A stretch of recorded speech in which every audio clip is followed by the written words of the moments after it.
ایک بادشاہ نے خواب دیکھا کہ اس کے سارے دانت ٹوٹ کر گر پڑے ہیں۔ بادشاہ نے ایک مفسر کو بلوا کر اسے اپنا خواب سنایا۔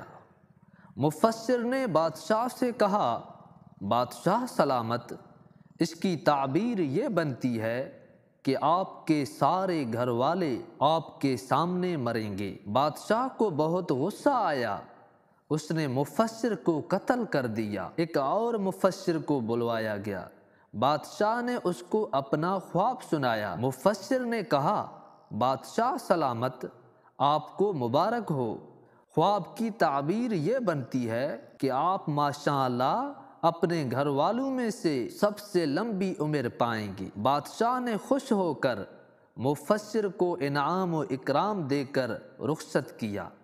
کیا اس بات کا یہی مطلب نہیں بنتا کہ اگر بادشاہ اپنے گھر والوں میں سے سب سے لمبی عمر پائے گا تو اس کے سارے گھر والے اس کے سامنے ہی وفات پائیں گے؟ جی مطلب تو یہی ہی بنتا ہے، مگر بات بات میں، الفاظ میں فرق ہے۔ آپ کا بولا گیا ایک ایک لفظ کسی دوسرے کے لیے مرہم بھی بن سکتا ہے اور زخم بھی دے سکتا ہے۔